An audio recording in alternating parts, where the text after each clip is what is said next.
இன்னைக்கு நம்ம 10th மேக்ஸ்ல செகண்ட் லெசன் பார்த்துட்டு இருக்கோம். நம்பர்ஸ் அண்ட் சீக்வென்சஸ், எண்களும் தொடர் வரிசைகளும். அதுல நம்ம 6வது எக்ஸசைஸ் 2.6 பார்த்துட்டு இருக்கோம். லாஸ்ட் கிளாஸ்ல 5 கொஸ்டின்ஸ் வரைக்கும் பார்த்திருந்தோம். தொடர்கள் சீரியஸ் அப்படின்னா என்ன அப்படின்னு சொல்லிட்டு. ஸோ இன்னைக்கு நம்ம அதுல ரிமைனிங் இருக்கிற சம்ஸ் பார்க்க போறோம். And then MCQ up to 2.6 exercise complete ஆகிற டாபிக் வரைக்கும் எம்சிக்யூ கொஸ்டின்ஸ் பார்க்க போறோம். லாஸ்ட் 10 மினிட்ஸ் 2.6ல பேலன்ஸ் இருக்கிற சம்ஸும் இன்னைக்கு பார்க்க போறோம். ஸோ இதுதான் இன்னைக்கு நம்ம பார்க்க போற டாபிக். ஓகேவா? ஸோ நெக்ஸ்ட் கிளாஸ்ல நம்ம வந்து ஜியாமெட்ரிக் ப்ரோக்ரஷன், பெருக்கு தொடர் வரிசை அப்படிங்கிறது ஸ்டார்ட் பண்ணிடலாம். ஓகேவா? ஸோ இன்னைக்கு நமக்கு பார்க்க போற கான்செப்ட் கூட்டுத்தொடர் வரிசையிலிருந்து தொடர்கள் சீரிஸ் அப்படிங்கிறது பார்த்துருந்தோம். அதோடைய கண்டினியூட்டி பிளஸ் அதனுடைய எக்ஸசைஸ் ப்ராப்ளம் பேலன்ஸ் இருக்கிறது அண்ட் எம்சிக்யூ கொஸ்டின். ஓகேவா? சரி, இப்போ பாடத்துக்கு போறதுக்கு முன்னாடி நான் போர்டில் ஒரு கோட் எழுதியிருக்கேன். நம்மிடம் உள்ள குறையை நிறையாக்குவது மிகப்பெரிய திறமைசாலிக்கான அடையாளம் ஆகும் அப்படின்னு சொல்லி. எதுக்கா இதுல இருந்து என்ன தெரிஞ்சுக்கிறோம் அப்படின்னு பாத்தீங்கன்னா, ஒரு குட்டி கதை சொல்றேன் உங்களுக்கு. ஒரு ஊர்ல ஒரு பையனுக்கு வந்து ஜூடோ விளையாடணும்னு சொல்லிட்டு ரொம்ப ஆசை. இந்த என்ன சொல்றது, நம்மளோட குங்ஃபூ இதெல்லாம் வந்து மல்யுத்தம் அதெல்லாம் இருக்கு இல்லையா, அந்த மாதிரி அவனுக்கு ஜூடோ விளையாடணும்னு ஒரு ஆசை. அதுவும் ஒரு சண்டை பயிற்சி. ஸோ அப்போ அவனுக்கு வந்து அவனுக்கு ஒரு கை இல்ல. அந்த பயிற்சியில சேர்றான். சேர்ந்ததுக்கு அப்புறம் அவனுக்கு ஒரு கை போயிடுது. இடது கை வந்து அவனுக்கு போயிடுது.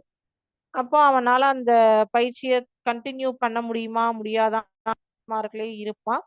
அவனோட டீச்சர், அவனுடைய குரு வந்து சொல்லுவாரு, இல்ல உன்னால இந்த பயிற்சியை தொடர முடியும், நீ கண்டினியூ பண்ணு, நான் உனக்கு ட்ரைனிங் கொடுக்குறேன் அப்படின்னு சொல்லி சொல்றாரு.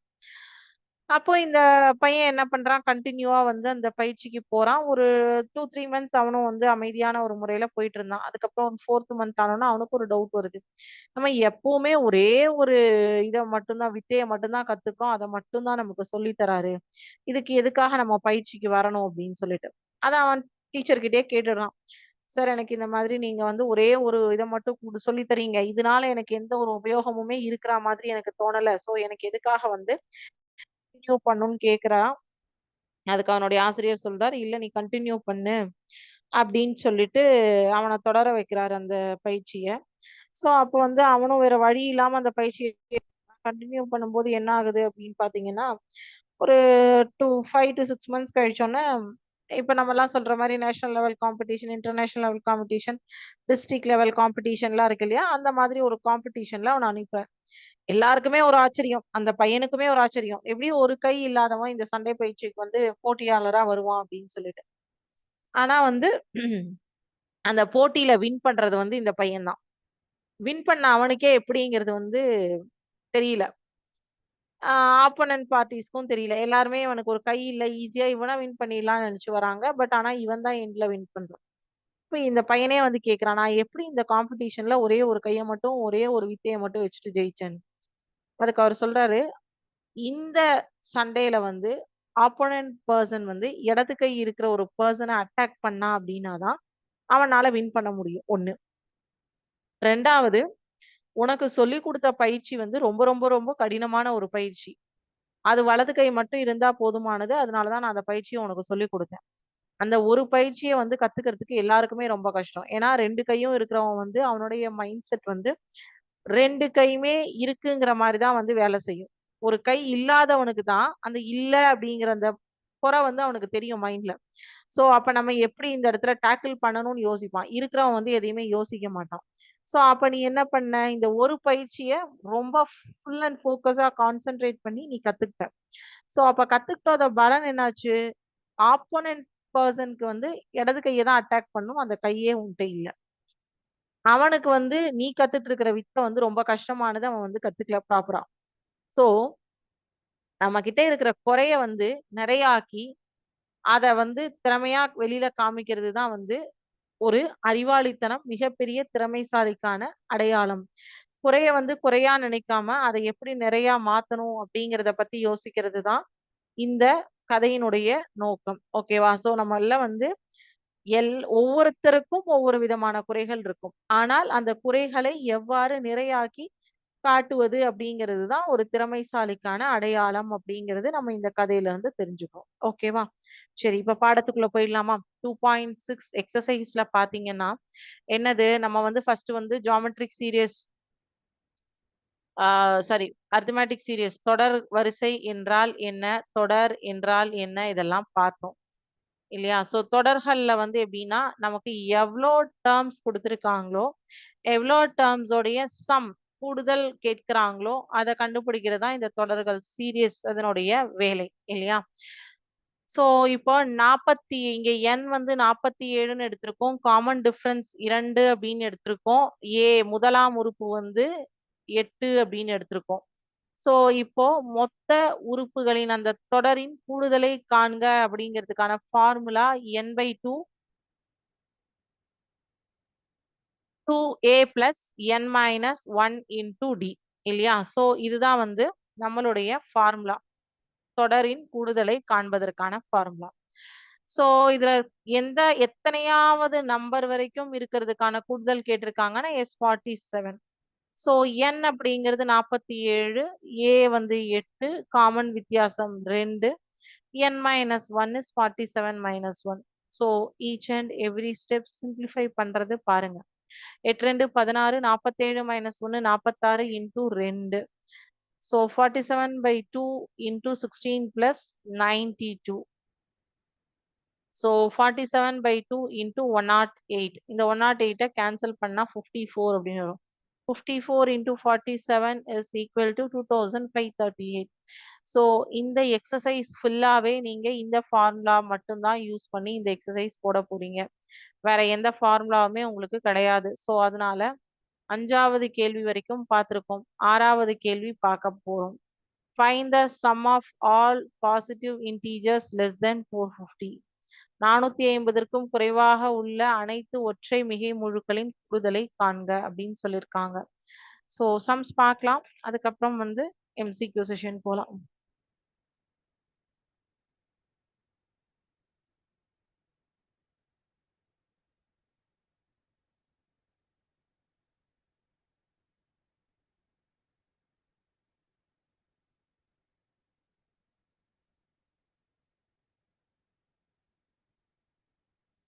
கேட்டிருக்காங்க 450க்கும் குறைவாக உள்ள ஒற்றை மிகை முழுக்களின் கூடுதல் இல்லையா?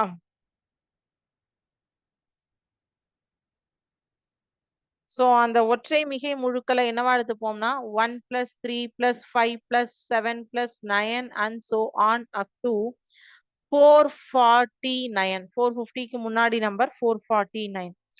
சோ இப்போ இதுல இருந்து A வந்து 1, D வந்து T2 minus T1,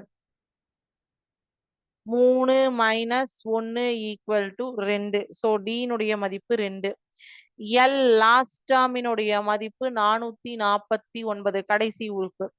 ஸோ இப்போ இந்த இடத்துல வந்து n is equal to L minus A divided by D plus 1 அப்படிங்கிற ஃபார்முலா நமக்கு தெரியும். Last term 449 minus 1 divided by 2 plus 1. So 448 divided by 2 plus 1. 448/2 plus 1 போட்டீங்கன்னா n is equal to 224 plus 1. இது ரெண்டால கேன்சல் பண்ணீங்கன்னா 224. So n is equal to 225. So இந்த டேர்ம்ல 225 உறுப்புகளினுடைய கூடுதல் நம்ம கண்டுபிடிச்சு ஆகணும். ஸோ D னுடைய மதிப்பு அப்போ Sn is equal to இந்த ஃபார்முலால போட்டுடலாமா n/2 into A plus L. S225 is equal to n 225 divided by 2 into 1 plus 449. S225 is equal to 225 divided by 2 into 450. 450. So இதை ரெண்டால கேன்சல் பண்ணீங்கன்னா 225. 225 into 225 வந்து 50,625. சோ இத வந்து ஒற்றை மிகை முழுக்களின் கூடுதல் அப்படின்னு சொல்லியிருக்காங்க இல்லையா? சோ ஆன்சர் வந்து ஒற்றை மிகை முழுக்களின் கூடுதல் இஸ் ஈக்குவல் டு 50,625 அப்படின்னு சொல்லிட்டு எழுதிக்கோங்க. ஓகேவா? அவ்வளவுதான். ரொம்ப ஈஸி கொஸ்டின்ஸ் தான். சோ ஒரு ஒரு சம்மா பாத்திரலாம். அடுத்தது 7வது கணக்கு. அதுவும் ஒரு சின்ன ப்ராப்ளம் தான்.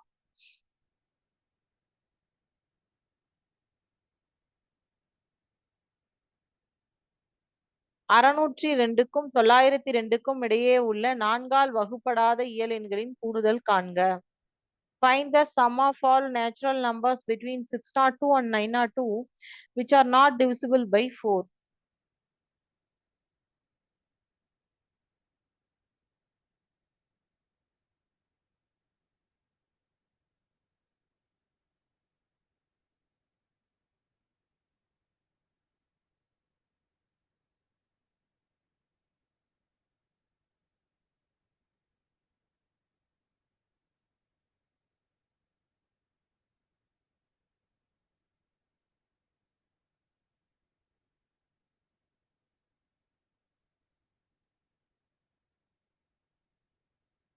அறுநூத்தி ரெண்டுக்கும் 902க்கும் இடையே நான்கால் வகுப்படாத இயல் எண்களின் கூடுதல் இல்லையா? 602க்கும் 902க்கும் இடையேயான இயல் எண்களின் கூடுதல் ஃபர்ஸ்ட் கண்டுபிடிக்கணும்.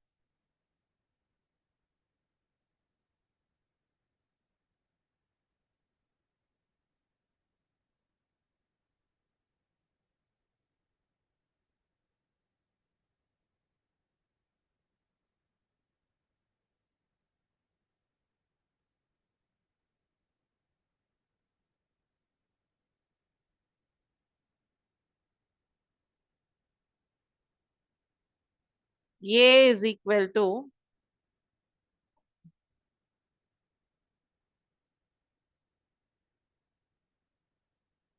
901 வரைக்கும் இந்த தொடர் சீரிஸ் இருக்கு. இதுல ஏவினுடைய மதிப்பு 603, டியினுடைய மதிப்பு 604ல இருந்து 601 கழிச்சா 1, எல் லாஸ்ட் டேர்ம் வந்து 901. சோ இப்ப இங்க வந்து என் எத்தனை உறுப்புகளுக்குடைய கூடுதல் கண்டுபிடிக்கணும் அப்படிங்கிறதுக்காக n is equal to l minus a divided by d plus 1 ஃபார்முலால போட்டீங்க அப்படின்னா 901 மைனஸ் 603 டிவைடட் பை 1 பிளஸ் 1 அப்படின்னு ஆயிடும். So n is equal to 901ல 603 கழிச்சிங்க அப்படின்னா 298 கூட்டல் 1 299. ஸோ 299 இங்கே போட்டுடலாமோ? 299.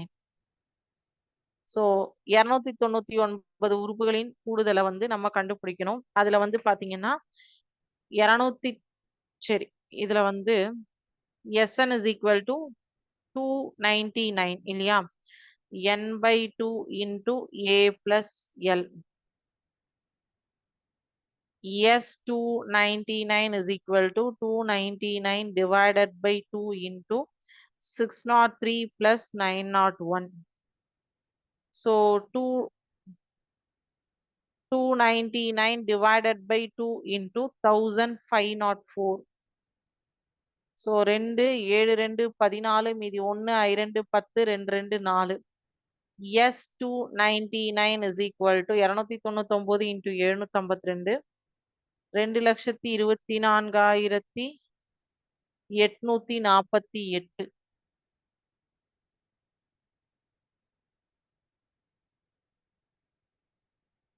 இது வந்து 602க்கும் 902க்கும் இடையான இயல் எண்களின் கூடுதல். Set of all rational numbers between 602 and 902.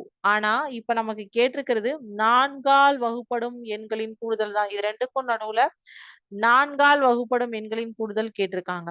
அப்ப இங்க வந்து நான்கால் வகுப்படும் அப்படிங்கும்போது D யோடைய மதிப்பை மட்டும் 4ன்னு மாத்தணும். ஏவும் லாஸ்ட் நம்பரும் வந்து நான்கால் வகுப்படக்கூடிய எண்ணாக இருக்கணும் இல்லையா? சோ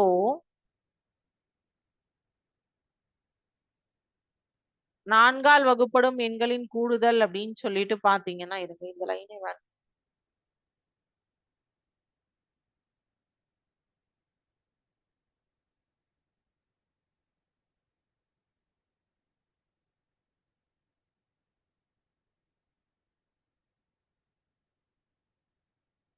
கூடுதல் is equal to 604, 608 and so on up to 900.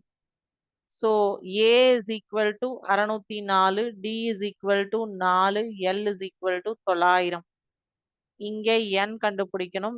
L minus A divided by D plus 1. So n is equal to 900 minus 604 divided by 4 plus 1. So 900ல 604 கழிச்சீங்க அப்படின்னா என்ன மதிப்பு வரும் சொல்லுங்க பார்க்கலாம். 900 divided by 604. A 604 தானே எடுத்திருக்கீங்க.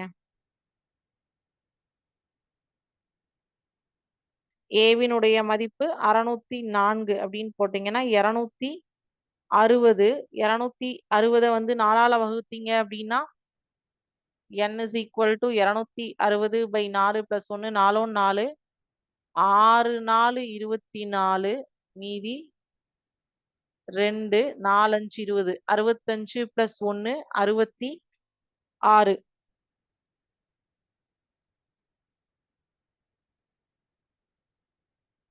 6 24 இல்லையா? So 65 plus 1 is 60, sorry 640 இல்ல 604. n is equal to, sorry கரெக்டா ஐடென்டிஃபை பண்ணிருக்கீங்க. 900 minus 604 அப்படின்னா 296 divided by 4. 4 4 7 4 28 பேலன்ஸ் 1 4 4 16. இங்க ஆல்ரெடி ஒரு பிளஸ் 1 இருக்கு.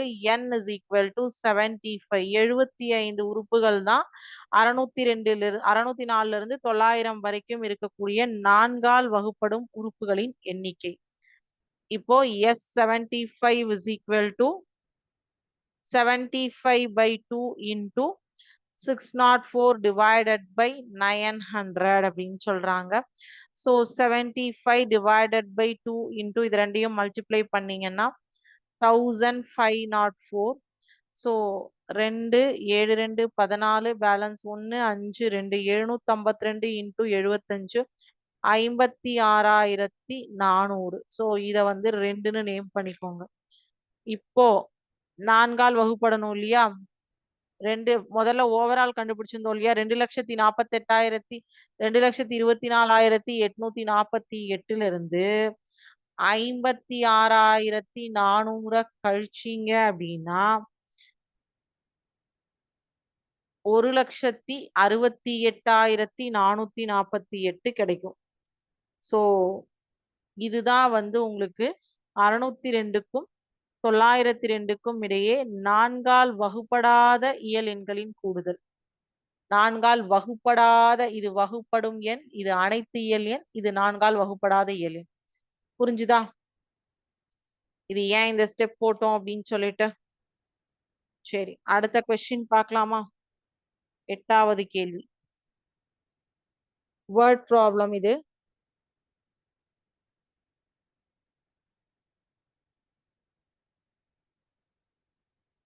Raghu wish to buy a laptop. He can buy it by paying 40,000 cash or by giving it in 10 installments as 4,800 in the first month, 4,750 in the second month, 4,700 in the third month, and so on.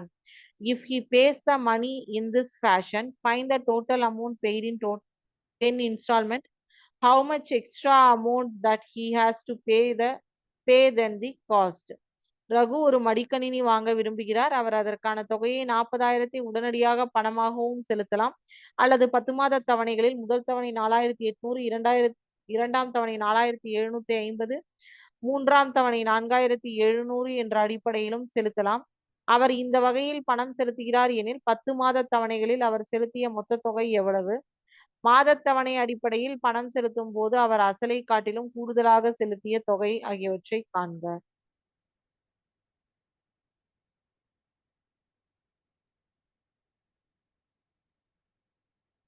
என்ன பண்றாரு அவர்? மொத்தமா பே பண்ணலாம், இல்ல 10 இன்ஸ்டால்மெண்டா பே பண்ணலாம். இன்ஸ்டால்மெண்ட்ல பே பண்ணா என்னன்னு கேட்டிருக்காங்க.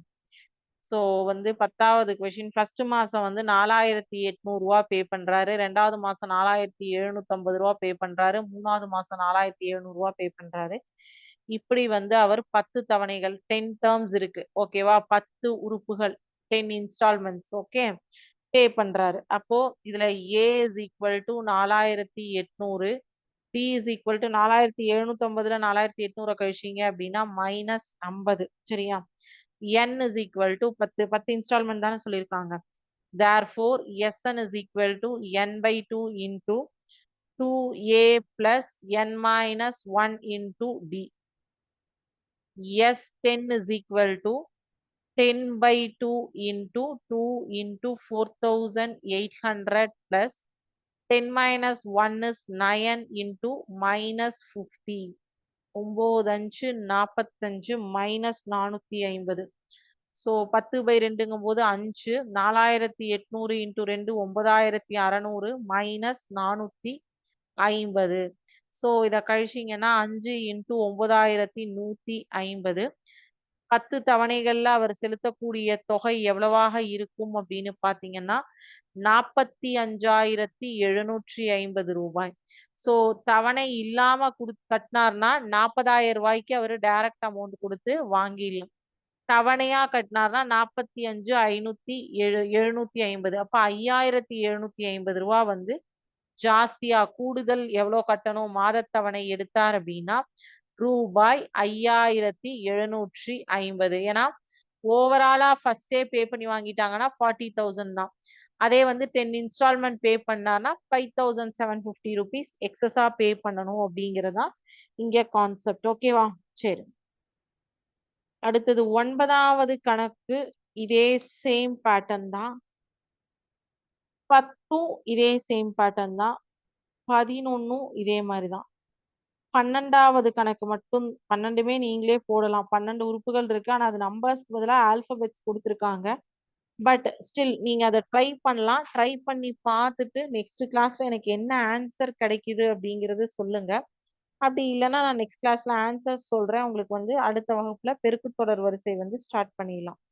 சரிங்களா? சரி, ஓகே. இப்போ இதுவரைக்கும் பார்த்த கொஸ்டின்ஸ்ல இருந்து இது வரைக்கும் வந்து என்னென்ன பார்த்துருக்கோம் இந்த எக்ஸசைஸ்ல? Euclid's division lemma method use பண்ணி HCF கண்டுபிடிக்கிறது, அடிப்படை எண்ணியல் தேற்றத்தை யூஸ் பண்ணி HCF கண்டுபிடிக்கிறது, மட்டு எண் கணிதம் பார்த்தோம், தொடர் வரிசைகள் பார்த்தோம், கூட்டு தொடர் வரிசை பார்த்தோம். இப்ப தொடர்கள் பார்க்கணும். இது ரிலேட்டடான MCQ கொஸ்டின்ஸ் இப்ப நான் ஷேர் பண்றேன். ஆன்சர்ஸ் பண்ணுங்க.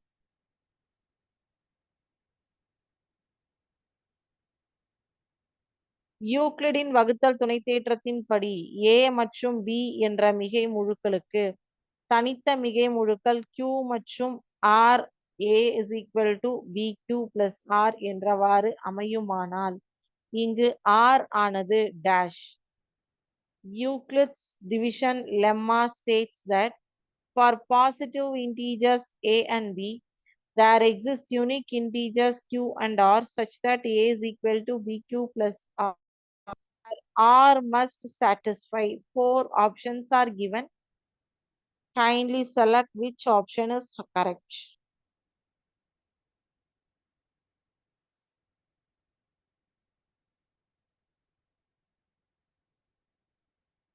Question number 2.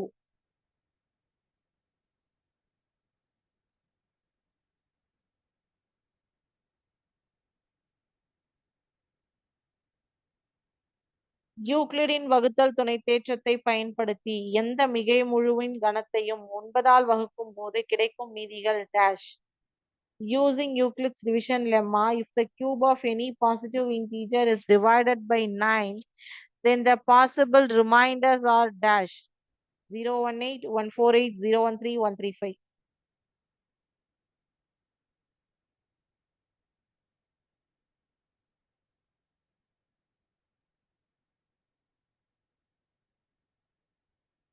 Question number 3.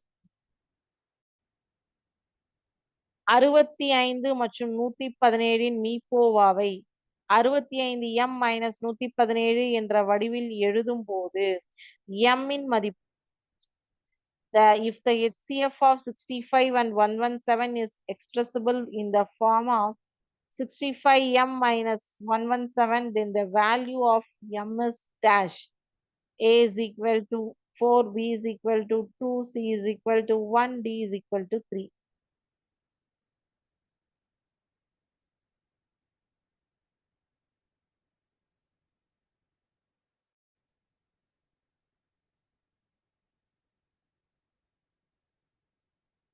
Question number 4. 4729 பகாக்கார அந்த பகா எண்களின் அடுக்குகளின் கூடுதல் dash. The sum of the exponents of the prime factors in the prime factorization of 1729 is dash.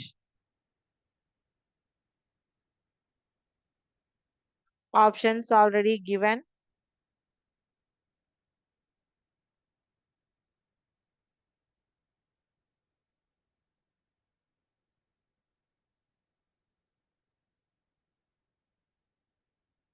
ஒன்று முதல் 10 வரை உள்ள அனைத்து எண்களாலும் வகுப்படும் மிகச் சிறிய எண் dash. The least number that is divisible by all the numbers from 1 to 10, both inclusive, is dash. 2025, 5220, 5025, 2520.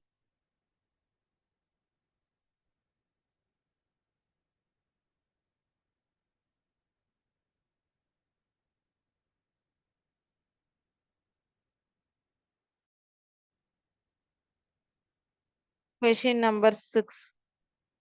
7 power 4k modulus மட்டு 100.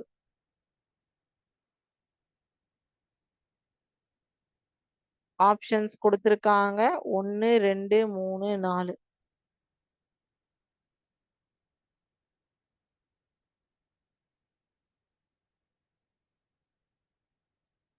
F1 is equal to 1, F2 is equal to 3, Fn is equal to Fn minus 1 plus Fn minus 2. என கொடுக்கப்படின் F5 ஆனது dash. Given F1 is equal to 1, F2 is equal to 2, F2 is equal to 3, and Fn is equal to Fn minus 1 plus Fn minus 2. Then F5 is dash.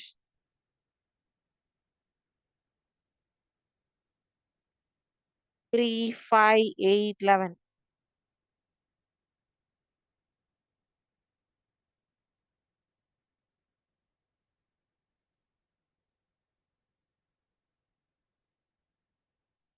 Question number 8. ஒரு கூட்டுத்தொடர் வரிசையின் முதல் உறுப்பு 1 மற்றும் பொது வித்தியாசம் 4 எனில் பின்வரும் எண்களில் எது இந்த கூட்டுத்தொடர் வரிசையில் அமையும்? The first term of an arithmetic progression is unity and the common difference is 4. Which of the following will be a term of this AP? Option 4551, 10,091, 7,881, 13,531.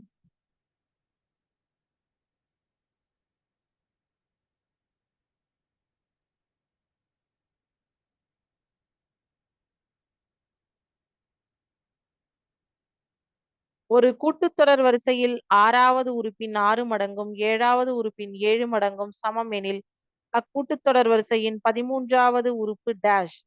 If 6 times of 6th term of A of an AP is equal to 7 times of 7th term, then the 13th term of the AP is dash. 0, 6, 7, 13.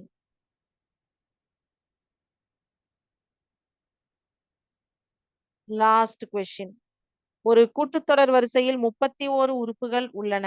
அதன் 16வது உறுப்பு m எனில் அந்த கூட்டுத்தொடர் வரிசையில் உள்ள எல்லா உறுப்புகளின் கூடுதல் dash. An AP consists of 31 terms.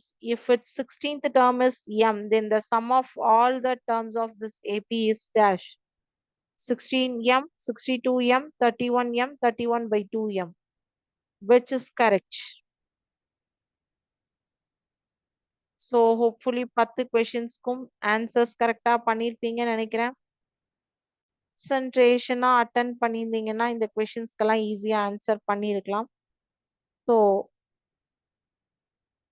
இன்னைக்கு கிளாஸ்ல ஒரு 2 சம் homework கொடுத்திருக்கேன். 2 அதை ட்ரை பண்ணி பாருங்க வீட்ல. ட்ரை பண்ணி பார்த்துட்டு ஆன்சர்ஸோட நெக்ஸ்ட் கிளாஸ் வாங்க. ஸோ ஆன்சர்ஸ் நம்ம டிஸ்கஸ் பண்ணிட்டு பெருக்குத்தொடர் வரிசைங்கிற டாபிக் உள்ள நம்ம போலாம். ஓகேவா? ஸோ இன்னைக்கு இது வரைக்கும் பார்த்ததுல வேற ஏதாவது டவுட் இருக்கா?